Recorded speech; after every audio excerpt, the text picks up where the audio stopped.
يا صباح الفل. صباح الفل عليكم مرة تانية مشاهدينا الكرام، وجولة الصحافة أبرز العناوين والمنشطات اللي اهتمت بها الصحف الصادرة صباح اليوم. تحليل هذه الموضوعات مع الأستاذ أحمد السرساوي نائب رئيس تحرير جريدة أخبار اليوم. أهلا بيك أستاذ أحمد. أهلا بيك. صباح الخير. صباح الخير. أهلا بيك. خلينا نبدأ من ملف حقيقة مهم جدا بنتكلم عنه في وسائل الإعلام يمكن بقالنا يومين ثلاثة، ملف الإصلاح الاقتصادي. خلينا ناخد هذا الخبر من جريدة الشروق وأيضا من المصري اليوم، لكن نبدأ بعنوان الشروق. الرئيس والحكومة يتفقان على تطبيق الإصلاحات الاقتصادية بكل حسم وإصرار. برنامج الإصلاح الشامل يشمل زيادة أسعار الكهرباء والوقود وإقرار قانون الخدمة المدنية وتحرير سعر صرف الجنيه تدريجيا. مصادر تقول مصر تستهدف الحصول على 3 مليار دولار من صندوق النقد خلال 3 أشهر. قفزة كبيرة في البورصة وتراجع حاد للدولار وسط حالة من الشلل في السوق السوداء كتداعيات طبعا للموقف الحالي. خليني أخذ أيضا في نفس هذا الموضوع العنوان من جريدة المصري اليوم. في صندوق النقد الدولي يبدأ زيارة مصر غدا وتوقعات بالحسم السريع. نائب وزير المالية أحمد كوجك يقول برنامج الإصلاح مصري 100% واقتراض 12 مليار دولار ليس تمويلا استثنائيا. إذن أستاذ أحمد بننتظر طبعا يعني هذا التفاوض مع صندوق النقد الدولي لدعم الإصلاحات الاقتصادية وبرنامج الإصلاح الاقتصادي. لكن حقيقة لما تقرأ العنوان على الأقل اللي قالته الشروق إنه هذا البرنامج بيشمل زيادة أسعار الكهرباء والبنزين أو الوقود وقرار الخدمة المدنية، مجموعة من الزيادات كده مش خبر سعيد قوي المواطن المصري يصحى عليه يعني. لا اطلاقا، لان الزيادات دي مستهدفه منها شرائح معينه. هو مش موجهه زياده اسعار الكهرباء وخلاص. لا، هو طبعا في مراعاه للمنازل لشرائح معينه من دخول المواطنين، لكن مؤكد ان في قطاعات اقتصاديه اخرى لازم يتم اصلاح هيكل تسعير الكهرباء فيها. يعني احنا مثلا دايما كان بنضرب امثله بالمشروعات الضخمه المستهلكه بكثافه للطاقه الكهربائيه، زي مثلا مشروعات السيراميك والحديد والاسمنت. هذه المشروعات بتستهلك كميه طاقه كبيره جدا. كان في فتره من الفترات كانت مدعمه، كان بتحصل على الكهرباء بسعر مدعم، مش يعني بشكل غير منطقي. اعتقد ان الاصلاحات في مجال التسعير هتشمل هذه المشروعات ومشروعات اخرى مشابهه، مش هتبقى لن تطال المواطن ذو الاستهلاك المحدود.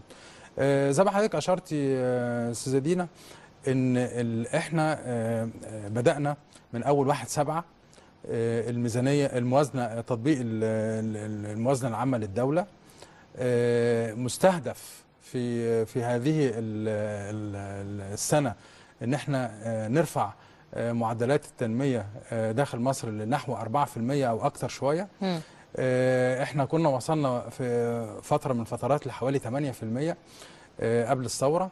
ان شاء الله ان احنا بالتدريج هنصل الى 8 وهنصل الى 10، وده الطموح اللي احنا بنطمح فيه. عايز اقول ان الازمات الطارئه الاخيره اللي هي المتعلقه بزياده اسعار بعض السلع، المتعلقه بتذبذب سعر الدولار، هذه ازمات او مشاكل طارئه.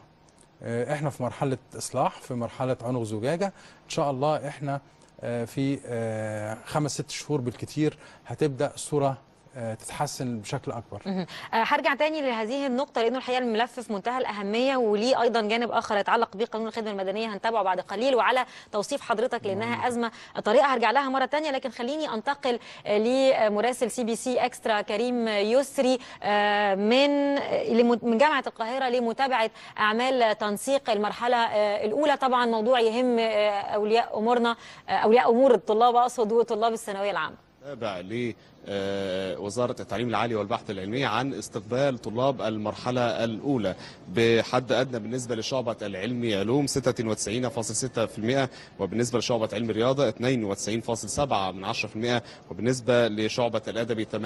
نتواجد الآن داخل واحد من مكاتب التنسيق الإلكتروني بكلية الهندسة جامعة القاهرة لمتابعة إدخال الطلاب بالمرحلة الأولى للبيانات الخاصة بهم والرغبات الخاصة بهم. وسيشرح لنا بدوره أيضا عن تلك الخطوات الأستاذ عبد الحميد حسن مشرف هذا المعمل. أنا برحب بحضرتك معنا على شاشة CBC. يا أهلا وسهلا بحضراتكم. لو في البداية اتكلمنا عن ده شيء بيتكرر كل سنة بالنسبة لحضرتك، أهم الخطوات وأهم الحاجات اللي تتبعوها مع الطلبة اللي جايين بأعداد كبيرة لإدخال رغباتهم في الكليات. طبعا احنا بنقول كل سنة وانتم طيبين للعام الجامعي اللي هو 2016 2017. احنا أول يوم طبعا من مراحل التنسيق وده للمرحلة الأولى، وطبعا حضرتك أصلا ده الشريحة الأولى كمان للمرحلة الأولى، فالطلبة اللي موجودة هي الطلبة المتفوقة يعني بطبعهم، فهم جايين بيبقوا عارفين بالظبط ايه الكليات اللي عايزينها. هو غالبا طبعا بتبقى كليات القمه، سواء علم علوم بتبقى الطب بقطاعاته المختلفه، القطاع الهندسي لعلم رياضه، سياسه واقتصاد واعلام والسن بالنسبه لايه لادبي واعلام او اعلام ما لازم طبعا. بالنسبة للخطوات، هي الخطوات بسيطة وبعدين الطلاب خلاص اتدربوا عليها، لكن احنا بنساعدهم. أول خطوة الطالب بعد ما بيدخل على بوابة الحكومة الإلكترونية خدمات التنسيق الإلكتروني بيجيله الصفحة بتاعته، بيبدأ يحط رقم الجلوس بتاعه والرقم السري. وبرضه مهم جدا ان الرقم السري ما يدوش لاي حد، لان في بعض الطلبه يقول انا سجلت الرغبات وحد خد الرقم بتاعي وبدل لي رغبات، بيبقى طالب قمه ويفاجئ برغباته اتعدلت بقت معاهد وكذا. فاحنا بننصح الطلاب ان الرقم السري هو اللي يحطه بنفسه وما يطلعش حد عليه. برضه عنده ميزه من النهارده لحد يوم الاثنين ان هو يقدر يدخل ويعدل، بس غالبا هو بيبقى عارف عايز ايه. يعني ما يعني الطب بيبقى عارف طب، وبعد كده اسنان، بعد كده صدر، حسب ايه رغباته. هو اول خطوه بيكتب رقم جلوسه، بتتفتح له الصفحه بتاعته، بيراجع البيانات بتاعته، اسمه، النوع، المجموع بتاعه، القطاع بتاعه، عشان ده بيبقى على اساسه بيتم التوزيع. بعد ما بياخد الخطوه التاليه بتجيله الرغبات. هو بيقدر يدخل بطريقتين، اما يختار بالتخصص مثلا هندسه او طب، أو إما يختار بالجامعة. لما بيختار التخصص فبتجيله كل الهندسات اللي موجودة في مصر. طبعا ما عدا الطلبة الأوائل دول بره التوزيع الجغرافي، يعني بيلاقي كل الكليات مفتوحة له، مفيش أي عوائق. بعد الأوائل اللي هم 300 وال300 وال300 بيبدأ الطالب بعد كده بيتقيد بمنطقته الجغرافية. يعني لما بيجي يختار كلية قبل كلية في قطاعه بقول له حاسب خطأ توزيع جغرافي. يبدأ هو يرتب. كل ده بيكون تحت اشراف حضرتك تكون معاهم عشان توضح لهم كل اللي بيجي هنا. طبعا احنا ما بنتأخرش عنه، بس احنا برضو بنقول للطالب اللي هيشتغل من اللابتوب بتاعه او من المكان بتاعه من البيت، لانه احنا طبعا هنا اليوم بيبقى موجود لحد الساعه 3 4 5، لكن هو هناك بره عنده ال 24 ساعه مفتوحين، فهو يقدر لازم يكون يلتزم بالقواعد الخاصه. فاحنا بنقول له اهم حاجه التزم بالقواعد، اختار الكليه، فكر كويس في الكليه. ما تقولش انا داخل مثلا، في طالب بيختار تجاره يقول انا عايز تجاره انجليش. تجاره انجليش دي تنسيق داخلي هناك في كلية التجارة، فهو لو ما دخلش الانجليش يبقى هيخش العربي. مجموعه في ماده الانجليش حسب مجموعه العام. ان هو لما يختار تجاره كذا عارف ان هو ما هيختار اداب مثلا انجليش فرنساوي الماني كل الاقسام، يبقى ده داخلي، يبقى عارف اما هيختار اداب. احنا طبعا دلوقتي السنه دي في كمان ميزه اللي هو 60 رغبه. كان طالب ممكن يختار ويجي يقول له استنفذ الطالب رغباته، يبقى بيعوز تاني يدخل ويدخل رغباته من جديد. لا، حاسب، اختار رغباتك كويس، ما تقولش ال10 رغبات الاولانيين او ال5، ده كلام مش مظبوط. لازم يعتبر الرغبه 60 كأنها هي الرغبه الاولى بالنسبه له، حتى لو هو طالب قمه. يعني في طالب دلوقتي كان بيسجل جايب 409 فبيقول انا عايز هندسه بس. قلت له معلش، رتب رغباتك صح وقطاعاتها وبعد كده خش في الكليات اللي بعد كده. انا مش عايز هندسه، قلت له برضه لازم تكتب. فكتب حاسبات ومعلومات وبعد كده كتب علوم وكتب يعني ايه، اختار، لازم يختار، لانه الخطأ اللي الطالب بيقع فيه. يعني في طالب اختار انا بس بكتب وبيحط اي حاجه، فسجل معاهد. هو مش عارف الحد الادنى للكليات هتقبل ايه. حتى لم يتم الاعلان عنهم. هو اتقال حاجه يعني توقعات وليس توقعات، لانه انا مش كل طالب بيجي هنا بيختار. انا عارف انه هو جايب 409 يبقى هيخش طب، في طالب بيبقى له هوايات اخرى فبيختار، فيبقى المكان بتاعه بياخده طالب زميل. فاحنا يعني حسب الاعداد اللي قالها المجلس الاعلى للجامعات، طبعا الكليات بتوزع بيها، واحنا بنقول لهم الخمس خطوات. طب في طالب بيسجل ويقوم يمشي، خطأ. لازم يعمل خطوة مهمة جدا، وهي التسجيل وطباعة الإيصال. هو طالما سجل وطلع له رقم إيصال يبقى أصبح هو مسجل على عندنا على السيستم. انما هو لو يقدر يثبت بيه لو حصل اي مشكله ليه بعد كده في تنسيق. يعني بيعتد بيها وبيجي يقول انا سجلت. بس احنا طبعا لما بيجي طالب بيسجل عدد من المرات ويقول دي اخر رغبه بتاعي، بنقول له حاسب، احنا عندنا الجهاز بيثبت لك الرغبه الاولى والثانيه، كل يعني اخر تسجيل عندنا هو اللي بيتحفظ، مش اول تسجيل. طبعا احنا بنرحب بيهم، ودي مرحله زي ما حضرتك شايف، وتقدر تشوف الطلبه كلها طلبه هاديه وعارفه يعني الاعداد هتزيد على ما اعتقد على الايام المقبله، خاصه في المرحله الثانيه. طبعا هو يعني هي الاولى غالبا بيبقوا يعني بيسجلوا من كل الاماكن، لكن زي ما انت شايف برضو عندنا معملين مليانين، وعندنا معمل تاني ممكن يعني انا طبعا مش هعطل حضرتك لان حضرتك بتتابع بنفسك عمليه تسجيل لكل طالب، فانا بشكرك جدا على التصريحات الخاصه بيك. شكرا حضرتك. يعني بالتاكيد ايضا دور الطلبه او معرفه مباشره من الطلبه عن عمليه التنسيق. يعني معنا واحد من الطلبه، اتعرف باسمك؟ امير اشرف. امير، طبعا انا بهنيك طبعا على بعد نتيجه الثانويه العامه، ولكن اي طالب يخرج بعد الكابوس بتاع النتيجه على كابوس التنسيق والكليات اللي هيختارها. اشرح لي كده الخطوات اللي قمت بيها والرغبات اللي انت كمان حطيتها في التنسيق بتاعك. هو حضرتك اول لما عرفت ان التنسيق هينزل يوم الخميس المرحله الاولى، هو كان كاتبين اللي هو في مكاتب التنسيق من 9 ل 3 وبتاع، بس انا اصحابي لقيتهم من الساعه 12 بالليل بيقولوا لي التنسيق فتح وسجل وبتاع، فانا جيت ادخل. هو والدي كان رافض طبعا، قال لي مكتب التنسيق يعني يبقى حضرتك يبقى اضمن يعني وكده. بس انا برضو اصريت ان انا استخدم برضو رقم الجلوس والرقم السري، ولقيت الخطوات سهله طبعا، بس اخر خطوه اللي هي اسجل الرغبات. فانا يعني خفت بصراحه، لقيت يعني حاجات انت تعملها لوحدك في البيت. خفت اعملها لوحدي في البيت، وخفت اعمل حاجه غلط، كنت عايز حد يرشدني يعني عملها قبل كده. فوالدي قال لي خلاص بقى اقفل، وان شاء الله الصبح من الساعه 9 ل 3 زي ما هم قالوا في اي مكتب من مكاتب التنسيق في الجامعات، قال لي ان شاء الله ندخل ونسجل يعني الرغبات وكده. لو اتكلمت عن اشرح لي انت شعبة ايه وكان مجموعك ايه وايه الرغبات اللي انت كتبتها في الرغبات اللي هي في التنسيق الالكتروني.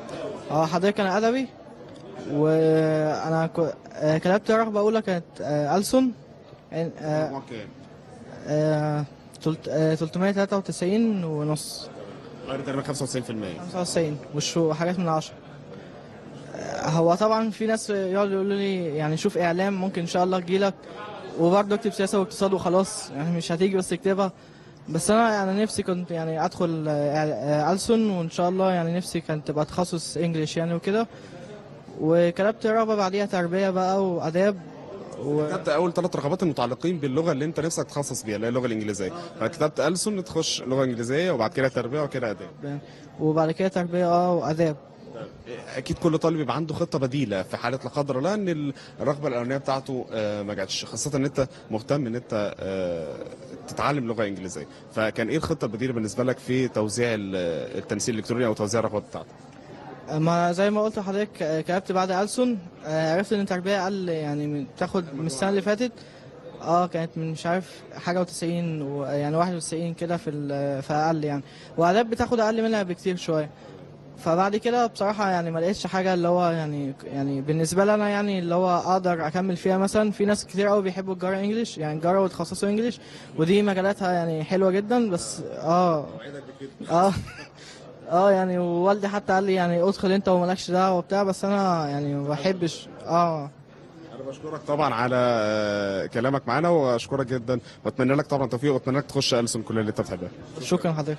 مشاهدينا تابعتم معانا بالتاكيد عدد من الطلبه هنا في مكتب التنسيق بكليه الهندسه بيسجلوا رغباتهم على التنسيق الالكتروني. يمكن اخيرا احب اذكر حضراتكم ان عدد الطلبه اجمالي عدد طلبه المرحله الاولى 127413 طالب، بالنسبه لشعبه علمي علوم حوالي 26970 طالب وطالبه، بالنسبه لشعبه العلمي الرياضه وصل عددهم ل 19927 طالب، اما بالنسبه للشعبه الادبيه وصل الى حوالي 80516 طالب. بالتاكيد انا بشكر حضراتكم على حسن المتابعه، والان عوده للاستوديو مع الزميله دينا زهره. اليك دينا الكلمه.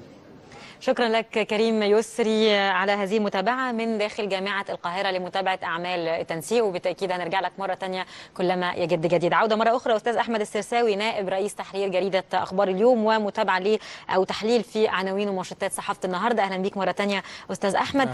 نرجع لملف الإصلاح الاقتصادي لأنه ليه شق أيضا آخر هو متعلق بالخدمة المدنية، ومجلس النواب وافق على القانون المقدم من قبل الحكومة بعد تعديله طبعا. وخلينا نقرا تفاصيل هذا الخبر من جريدة الجمهورية هذه المرة على الصفحة رقم 3. وزير التخطيط أشرف العربي بيقول العلاوة الدورية الجديدة لجميع الموظفين بأثر رجعي من يوليو والتشجيعية 10% من العاملين في أغسطس تصرف بعد القرار الجمهوري. أكبر حركة ترقيات قريبا و7% من الأجر علاوة للدكتوراه والماجستير بحد أقصى 200 جنيه. إذا الخدمة المدنية أستاذ أحمد هي جانب آخر من جوانب الإصلاح الاقتصادي. إلى أي مدى شايف أنه يعني، وكان في امبارح الحقيقه تصريح او طلب من رئيس الجمهوريه بيقول يعني ينبغي ان يكون هناك توازن بين الاصلاح الاقتصادي وبين مراعاه اثاره على محدودي الدخل، ولانه كان في ايضا تصريح قبله من جهاز التعبئه والعامه والاحصاء بيتحدث على انه اكثر من ربع سكان مصر أو أسر مصرية أسر فقيرة، وبالتالي هناك شريحة كبيرة تندرج تحت بند محدودي الدخل. كيف يعني إزاي ممكن نعمل إصلاح اقتصادي لكن نراعي العدالة الاجتماعية والاستقرار الاجتماعي والسلم الاجتماعي؟ أعتقد أنه أيضا من المؤشرات المهمة جدا في هذه المرحلة. أشكرك طبعا على السؤال، بس يعني هو في مجموعة سياسات كتيرة بتنفذها وزارات مختلفة في الحكومة لمواجهة الأعباء عند الشريحة محدودة الدخل. يعني احنا بنشوف مثلا في قطاع الإسكان، في قطاع التعليم، في قطاع التموين، في قطاع التضامن الاجتماعي. يعني احنا عندنا مشروع عظيم اسمه تكافل وكرامة بتنفذه وزارة التضامن الاجتماعي لمعالجة بعض الآثار السلبية اللي قد تقع على بعض هذه الفئات. لكن الحقيقة حضرتك أشرت في الأول أستاذة دينا لقانون الخدمة المدنية. هو قانون الخدمة المدنية لا يتخاطب مع محدود الدخل بس، هو قانون بيعالج كل التشوهات اللي موجودة في القطاع الإداري بالكامل في الدولة المصرية. احنا عندنا يعني تفاوت مرعب في الدخول، مش بين الوزارات وبعضها بس، لا ده داخل الوزارة الواحدة أو داخل القطاع الواحد. يعني مبنى زي مبنى تلفزيون تلاقي في ناس بتاخد فيه ملايين وناس بتاخد فيه ملاليم، وهكذا. يعني احنا ممكن نشوفها تجليات هذه الصورة موجودة في أكثر من مكان.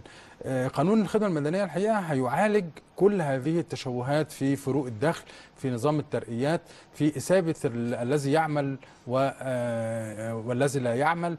يعني الحقيقة أنا شايف أن ده خطوة مهمة جدا قانون الخدمة المدنية، وإحنا تأخرنا فيه. إحنا كان المفروض أن من عام سابق يتم تطبيقه، لكن بما أن البرلمان رفضه في بداية انعقاده وبعدين وافق عليه مؤخرا، فأنا شايف أن ده خطوة مهمة جدا يواكب عمليات الإصلاح الاقتصادي. لأن أنت حضرتك مش هتقدري تقيمي استثمارات وتقيمي مشروعات جديدة والهيكل الإداري داخل الدولة المصرية بهذا النظام القديم اللي بيرجع للستينات. انت عارفه حضرتك كان النظام العاملين في الدولة قوانين تعود إلى الفترة الاشتراكية في فترة الستينات. فالحقيقة احنا تأخرنا أكثر من 50 سنة لإصلاح هذا الموقف، واعتقد ان ده خطوه مهمه للغايه في هذا الاطار يعني. وعموما يعني ما زال القانون حتى بعد موافقه مجلس النواب عليه ما زال مثير للجدل، يعني حتى هذه اللحظه البعض شايف انه مجحف بحق بعض الموظفين. على اي حال خلاص توافق على القانون والعبره في التطبيق. انا عايز اقول لحضرتك حاجه، احنا عندنا لسه لائحه تنفيذيه للقانون هتتم، ده بيبقى فيها التفاصيل الاجرائيه للقانون. نعم. عندنا بعد كده تعديلات ممكن تتم في القانون، لكن المكاسب الكبيره اللي احنا هنحققها من اقرار مثل هذا القانون هتكون اكتر بكتير جدا من اي اثار سلبيه نعم. قد تظهر في المستقبل. خلينا نروح لنقطه ضوء في ربما الأخبار المتلاحقة اللي بنعيشها بقالنا فترة وما يتعلق بملف الصحة. نقرأ هذا الخبر من جريدة اليوم السابع على الصفحة رقم 2. الصحة تعلن انتهاء قوائم انتظار مرضى فيروس سي، علاج 580 ألف مريض بتكلفة 2.5 مليار جنيه. صندوق تحيا مصر أسهم في توفير علاج 115 ألف مريض اتكلفوا 175 مليون جنيه. زي ما كنت بقول لحضراتكم في تقديمه حلقه النهارده انه احنا النهارده اليوم العالمي لمكافحه فيروسات التهاب الكبدي. العالم كله يعني بيوعي بهذا المرض وبيعمل على مكافحته، لانه هناك حالات اصابه طبعا اعداد كبيره منها. هنتوقف في الجانب الطبي بالتفصيل لاحقا في الحديث حول هذا الموضوع. لكن أستاذ أحمد، انتهاء قوائم الانتظار معنى كده أنه أي مريض جديد هيدخل على يعني هيطلب الدواء هياخده مباشرة، مش هيقف يستنى دور زي ما كان بيحصل. صحيح. أمل كبير وإنجاز كبير لمرضى الفيروس، على أمل أنه لاحقا بقى تقل أعداد المصابين في مصر، لأنه مصر نسبتها عالية قوي في الإصابة. طبعا هو التقديرات الدولية أن عدد المصابين بالفيروس في مصر كان نسبة تتراوح ما بين 7 إلى 10%، ودي نسبة كانت أعلى من المعدلات الدولية. كون ان مصر تقدر في سنة واحدة ان هي تقدر تنهي قوائم الانتظار، وهي كانت الحقيقة كانت قوائم طويلة طبعا. ومفيش رقم دقيق الحقيقة، لان وزارة الصحة بتقول رقم، الجهاز المركزي للتعبئة العامة والإحصاء بيقول رقم، الجمعيات الطبية بتقول رقم، لكن هو الرقم كان بيتفاوت ما بين 3 إلى 5 إلى 7 مليون مواطن. فكنا مصابين حاملين للفيروس. نعم. فكون ان احنا في عام واحد فقط، انا فاكر كويس قوي لما رئيس عبد الفتاح السيسي اعلن عن مبادرة علاج هذا المرض من خلال صندوق تحيا مصر، كان من حوالي سنة تقريبا. فكنا ان احنا في سنة واحدة نقدر ننهي هذه القوائم الطويلة، ونعلن دون النهارده في اليوم العالمي لمكافحه الفيروسات الكبديه. فده اعتقد خبر سار جدا زي ما حضرتك اشرتي، توفيق كبير من الدوله المصريه. كان مستغرب قوي ان اللي يعلن يعني هذا الخبر كان وزير الصحه، يعني بالرغم من وزاره الصحه اعتقد كان اسهامها في هذا الاطار كان مش هو الاساسي، كان الاسهام الاساسي لصندوق تحيا مصر. لكن على كل حال هو خبر كويس. لكن الأهم يا أستاذة دينا من إنهاء قوائم الانتظار هو إغلاق صنبور الإصابة، بمعنى إن احنا نهتم جدا بالوقاية، بحيث إن احنا نعمل على ألا يضاف مرضى جدد أو حاملي جدد لهذا المرض اللعين.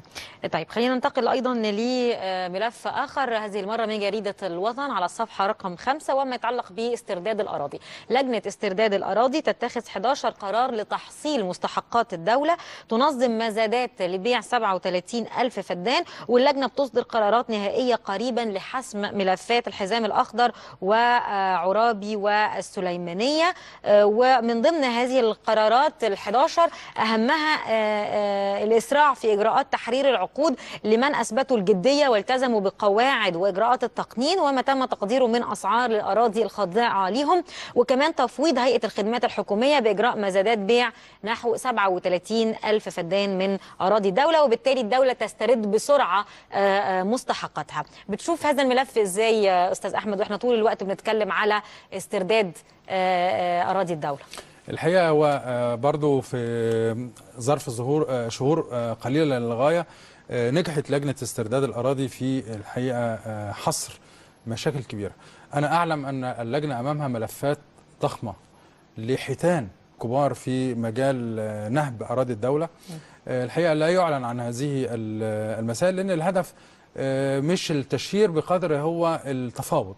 اللجنه الحقيقه لن تترك ملفا واحدا دون إعادة دراسة، لكن طبعا هم بيبدأوا بالملفات الأكثر إلحاحا، بالحالات الأكثر صارخة يعني للغاية. كونها ان هي في الفتره القليله، انت عارفه اللجنه دينا يعني من حوالي 3 شهور او 4 شهور بس كانت بدات شغلها الكثيف، فكونها ان هي تقدر في هذا الوقت الضيق للغايه تقدر تحصل على هذه الاراضي 37,000 بخلاف الحالات الاخرى التي تم تسويتها، لان في اراضي أخرى تم تسويتها وتم دفع فروق الأسعار.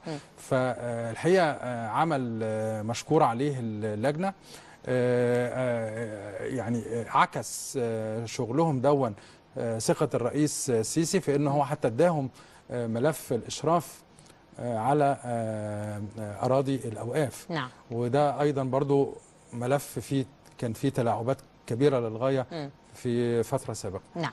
خلينا ننتقل لملف أفردت لي جريدة الوطن صفحتين تقريبا، صفحة رقم 8 وصفحة رقم 9 تتحدث عن القواعد العسكرية الأجنبية. وطبقا لهذا المنشات: القواعد العسكرية الأجنبية رؤوس الشيطان في الشرق الأوسط، عاصفة الصحراء أطلقت شرارة التوغل الأمريكي وواشنطن تستغلها لحماية مصالحها. ممكن نقرأ مشاهدينا بعض عناوين هذا الملف: قاعدة أنجرليك التركية قاعدة التدخل السريع لضرب العراق وأفغانستان وداعش، حاملات الطائرات ذراع الغرب الطويلة للسيطرة على الشرق الأوسط، العديد والسيلية قاعدتا الغدر في جزيرة العرب، وجنوب السودان منطقة ارتكاز عسكري غير معلنة لحساب أفريكوم. خبير عسكري سوري يقول القواعد الأمريكية تمنع إنشاء قوة عربية مشتركة. وأخيرا مصر وتونس ترفضان التوجه الأمريكي لإقامة مزيد من القواعد في دول الشرق الأوسط. خليني أتوقف مع حضرتك أستاذ أحمد أمام تصريح الخبير العسكري السوري، وطبعا حضرتك ممكن تقرأ مزيد من التفاصيل فيما يتعلق بهذا الملف في الجريدة، لكن القواعد الأمريكية تمنع إنشاء قوة عربية مشتركة إزاي؟ هل تتفق بداية مع الحقيقة يعني هو الوطن مشكورة في إعداد الملف ده، لأنه هو موضوع مهم للغاية وموضوع مثير وموضوع ما حدش اتكلم فيه كتير. فالحقيقة احنا عارفين ان القواعد العسكرية الأمريكية في الخارج منتشرة في منطقة الشرق الأوسط وموجهة أساسا لهدفين. الهدف الأولاني هو حماية المصالح الأمريكية في منطقة الشرق الأوسط، وهي طبعا تأمين المصادر الطاقة وحماية إسرائيل. والهدف الثاني هو حصار روسيا. عشان كده احنا بنلاقي ان معظم القواعد العسكرية الأجنبية الأمريكية موجودة في تركيا وفي قطر، ودول القاعدتين الأكبر على مستوى العالم. احنا عارفين في قطر عندهم قاعدة العديد، ودي تاني أكبر قاعدة أمريكية في الخارج موجودة في منطقة الخليج. طبعا في قواعد أخرى في ألمانيا وفي أوروبا الشرقية، لكن يعني خطورة القواعد العسكرية الأمريكية إن هي مش بس أهدافها عسكرية، لا ده دي لها أهداف أهم أكبر استخباراتية. هي القواعد العسكرية الأمريكية هي أذان وعيون الولايات المتحدة الأمريكية على العالم، ومن هذه القواعد يتم توجيه الأقمار الصناعية والتقاط حتى المكالمات التليفونية. يعني CIA لما كانت بتتجسس على ألمانيا، وإحنا عارفين أن أنجيلا ميركل كانوا التقطوا بعض المكالمات التليفونية الخاصة بالمستشارة الألمانية، كانت بتتم من القاعدة الأمريكية الموجودة في ألمانيا. هي لحضرتك ان هي دولة مستضيفة الولايات المتحدة الأمريكية عندها عشان تتجسس عليها. فهي الحقيقة يعني ملف يعني موفق جدا من الوطن، والحمد لله ان مصر رفضت طوال سنين طويلة جدا كل الضغوط الأمريكية للحصول على قواعد أو تسهيلات عسكرية أمريكية من مصر. هو احنا عارفين ان هم كانوا منمرين على منطقة كده في البحر الأحمر، ويعني بالتحديد عند جنوب مصر على الحدود الأحمر، وفي ميناء عسكري موجود، وهي الولايات المتحدة كانت عايزة تحوله إلى قاعدة عسكرية، لكن كان القرار المصري، وده شيء يحسب الحقيقة للمشير حسين طنطاوي، ومن ضمن الحاجات الإيجابية اللي ما كانت موجودة عند حسني مبارك بالرغم من كل المساوئ اللي هو عملها الأخرى السلبيات. يعني دي مسائل احنا ممكن ناخد وندي فيها، لكن الحقيقة القرار الوطني